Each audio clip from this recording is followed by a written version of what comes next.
रास्ता है वो पेचीदा है।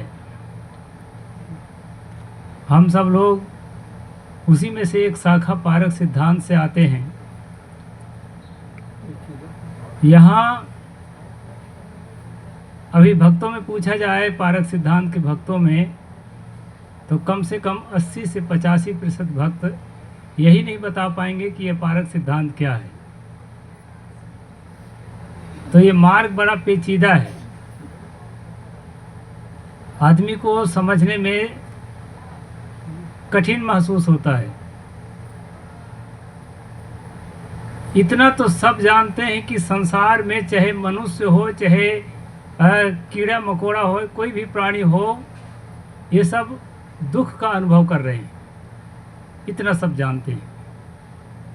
हम किसी भी धर्म में, किसी भी पंथ में जाते हैं तो सिर्फ इसलिए जाते हैं कि हमें दुखों से छुटकारा मिले। सतगुरु कबीर साहब ने कहा, बहुत दुख दुख दुख की खानी, तब बची हो जब राम ही जानी। तो दुख तो महसूस हो रहा है, लेकिन उससे छूटे कैसे? जो जहां है वो वहीं लगता है कि मैं दुख से छूटने का सही रास्ता पा लिया, और छूट नहीं रहा है। जिस पंथ में भी है, धार्मिक पंथ में, ईसाई में है, मुसलमान में है, हिंदू में है, हिंदुओं के तमाम शाखाओं में है, वो जहाँ भी है उसको लगता है कि सही रास्ता मैंने पा लिया, और बाकी रास्ता भी थोड़ा ठीक है लेकिन पूरा सही नहीं है। किसी को गलत तो नहीं कहता, लेकिन इतना जरूर कहता है कि पूरा ठीक यही है। एक भगत मेरे से बताया, वो हरियाणा तो पंजाब से आया हुआ था, है यही का मतलब अपने सत्संग अटेंड करके कहा, हमारे गुरुदेव ने कहा अब तुम्हें पूरा गुरु मिल गया है, अब यहाँ वहाँ जाने की जरूरत नहीं है।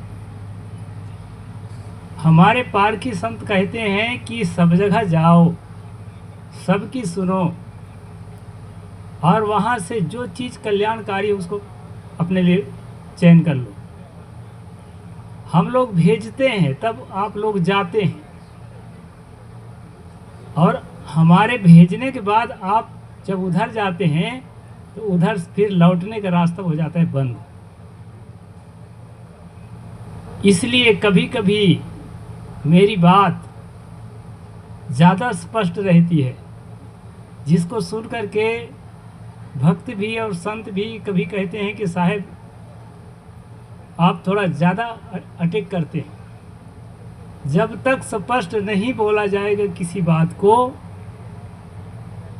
तब तक, और जब तक स्पष्ट समझा नहीं जाएगा किसी बात को, तब तक व्यक्ति जिस चीज़ को जान ही नहीं रहा है उसको करेगा कैसे? करने के पहले सीखना पड़ता है, जानना पड़ता है। ठीक इसी तरह से दुख से छूटने के जो प्रक्रिया है उसको ठीक से हमें समझना चाहिए। ठीक से उस प्रक्रिया को समझे ही नहीं है, और जो है हम उसमें लग गए काम करने के लिए, तो उस काम को विधिवत हम नहीं कर सकते हैं। तो सतगुरु कबीर साहब का जो कहना है, दौरत दौरत दौरिया, जहाँ लग मन की दौड़, दौड़ थका मन, फिर भया वस्तु ठौर की ठौर।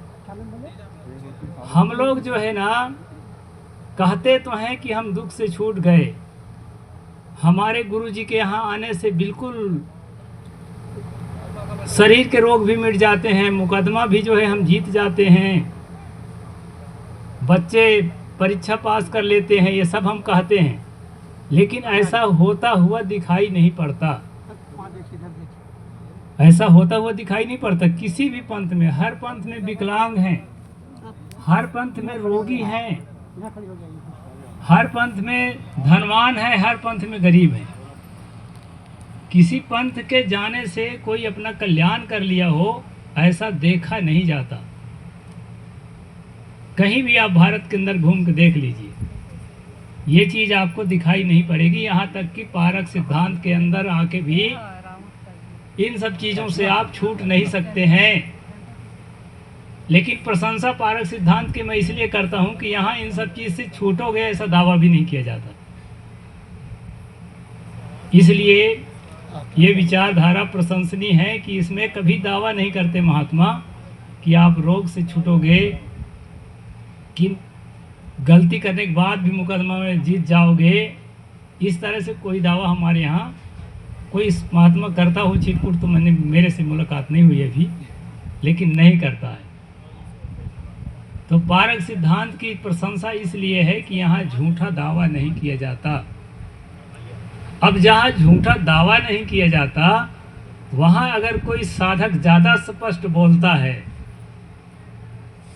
तो मेरे ख्याल से कोई अपराध नहीं कर रहा है। उसको स्पष्ट ही बोलना चाहिए। जिनको समझ में नहीं आता हो वो बैठ करके डिस्कस करें। ये जो सत्संग का पंडाल है ना, एक सात्विक मनोरंजन का जगह है। यहाँ आपको बोध नहीं हो जाएगा, कभी नहीं हो सकता है, चाहे जितना सत्संग अटेंड कर लें। इसीलिए 80 से 85% लोग नहीं जानते हैं कि हम जिस पारक सिद्धांत में दीक्षा लिए हैं, कंठी बांध के हम लोग भगत बने हैं, वो है क्या चीज़ नहीं जानते। उसको फॉलो करने के तो बात दूर है, जान ही नहीं पाए हैं कि वह है क्या चीज़। इसके लिए डिस्कस की ज़रूरत है। इसके लिए जो है संगत की ज़रूरत है। संगत होती है 2 से 2-3 भी हो सकते हैं। उसमें माइक की ज़रूरत नहीं है, उसमें पंडाल की ज़रूरत नहीं है, उसमें भंडारा की ज़रूरत नहीं है। अपने घर से खा के भी आ सकते हैं। तो हमारा मन जो है सुख के तलाश में इतना दौड़ता है, इतना दौड़ता है, तमाम पंथों की शरण में जाता है, लेकिन वो सुख नहीं पाता। सुख सतगुरु कबीर साहब ने कहा है कि ये मन की दौड़ को मिटा दोगे ना तो सुख रखा रखाया है। सुख खोजने की चीज नहीं है, अबार है भी नहीं। ये मन की दौड़ ही दुख का कारण है। अभी मैं परम आला जी महाराज के जो नाभि झटका व्यायाम है उसमें गया था रायपुर। मैं समय समय से दूसरे पंथों के प्रयोग में भी चला जाता हूँ। तो वहाँ मैंने देखा और मैं शामिल भी हुआ, खूब मस्ती से झूमते हैं, नाचते हैं, एक्सरसाइज करते हैं। इसके बाद शांत होकर कहते हैं जीवन को महसूस करो। ये शब्द बहुत मुझे छूता था जब उनके जो लीडर है जो बोलते थे जीवन को महसूस करो। अब मैं शामिल था तो मैं उसी रंग में रंग भी गया। सब कोई भी जाएगा, रंग जाएगा। तो जीवन को ही महसूस करना है, बाकी ना आप कोई आपको रोग से, हमारे कबीर पंथ में भी रोग से छुड़ाने वाले हैं। तो रामपाल जी महाराज भी सुनता हूँ कल जेल से बाहर आ गए हैं। अब उनकी मैं बहुत प्रशंसा इसलिए करता हूँ कि जितना काम हम लोग बहुत लोग मिल के नहीं कर पाए हैं उतना काम वो अकेले किए है। बात सच है। उनके यहाँ बीड़ी तम्बाकू वाले बिरला कोई होगा, हमारे यहाँ बिना बीड़ी तम्बाकू वाले बिरला कोई होगा। उनके यहाँ आडंबर पाखंड में डूबा हुआ बिरला कोई मुझे लगता है एक को नहीं है। एक कर्म कांड, आडंबर पाखंड, उनका अपने ढंग का पाखंड कुछ हो सकता है, लेकिन जिन पाखंड को उन्होंने समझा कि ये पाखंड है उससे अपने लोगों को बिल्कुल छुड़ा दिया। लेकिन हमारे यहाँ ये चीज़ देखने को नहीं मिलती है। अधिक से अधिक 5% लोग होंगे, 5 से 7% जो इस चीज़ को समझ पाए होंगे। हम लोग खूब पैसा बटोरते हैं, सभी पंथ के गुरु लोग, साधु लोग खूब पैसा बटोरते हैं, लेकिन जनहित में 1 रुपया लगाते हुए नहीं दिखाई पड़ता। अभी बाढ़ पीड़ितों में जैसे संत रामपाल जी ने हरियाणा में खर्चा किया है, करोड़ों रुपये बहाया है उनके जेलों ने, तो बहुत प्रशंसनीय काम है। कबीर साहब का एक बार अगर नाम लेते हैं आप तो मेरे लिए बहुत प्रशंसा के पात्र आप बन जाएंगे। जो आदमी दिन रात नाम लेता है, विचारधारा को समझा हो चाहे ना समझा हो, उसकी मैं कितना प्रशंसा कर सकता हूँ आप जान सकते हैं। तो सतगुरु कबीर साहब का जो मूल विचारधारा है कि मन के तरंगों से अपने आप को लौटाना। सतगुरु कबीर साहब की विचारधारा में ये चीज है ही नहीं कि आप किसी की बीमारी ठीक करो। बीमारी ठीक औषधियों से की जाती है। एक कहानी है कि सिकंदर लोदी जिसने 52 कसनी कसी, सतगुरु कबीर साहब को 52 बार तक 52 टाइम्स उसको क्या किया, उसके हत्या करने के लिए उसके सैनिकों ने, उसके सिपाहियों ने प्रयास किया। 52 बार तक, 52 कसनी आप लोग पढ़े होंगे। सिकंदर लोदी के शरीर में जब जलन होने लगा, भयंकर जलन पूरे शरीर में, तो उन्होंने अपना सारा गुस्सा खत्म कर दिया जब उन्हें पता चला कि कबीर साहब के शरण में जाने से ये जलन जो है शांत हो जाएगी।